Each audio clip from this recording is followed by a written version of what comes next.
Je vais vous donner une statistique, Monsieur Blondin. Oui. Il y a 20 ans, en 1996, les 500 fortunes les plus riches françaises avaient 6% du PIB.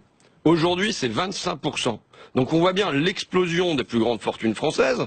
Et normalement, que devrait faire le pouvoir politique face à ça, quand il y a un processus inégalitaire qui est en cours? On devrait s'attendre à ce qu'il fasse tout pour le freiner ou pour l'enrayer. Et là, on a l'impression d'une volonté d'accélération d'un processus inégalitaire.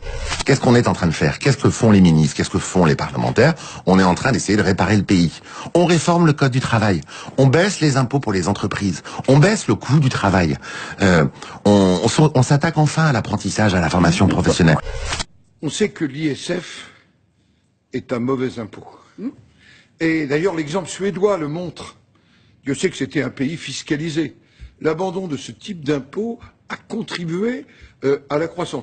On dit même, suivant les économistes européens, que ça a permis de redonner 1% de PIB en plus. Donc je crois que l'impôt, il doit être le plus juste possible, mais un mauvais impôt, quand il est mauvais, c'est pas les tentatives de rééquilibrage qui le rendent meilleur. La CFDT, elle a tout de suite dit qu'elle n'était pas d'accord avec le contenu de ces ordonnances, avec la philosophie de ces ordonnances, qui était en gros une négation de ce qu'était le dialogue social. Mais vous êtes resté dans les négociations, vous n'êtes pas parti, vous n'êtes pas allé dans la rue. Parce que notre boulot de syndicaliste, c'est de faire en sorte qu'il y a des choses qui ne soient pas faites. Et par exemple, on a obtenu sur le dialogue social, sur l'indemnité de licenciement, des choses, pas que nous, aussi Force ouvrière, la CFTC et d'autres.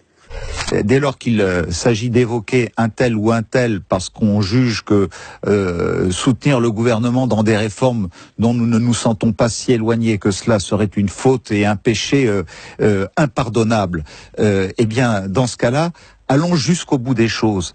Et disons aussi si l'avenir des Républicains doit passer par un rapprochement avec l'extrême droite, comme certains sont en train de le faire aujourd'hui, et certains l'ont fait même pendant la campagne présidentielle, la campagne législative, ou au contraire pour rester une droite généreuse, ouverte, européenne,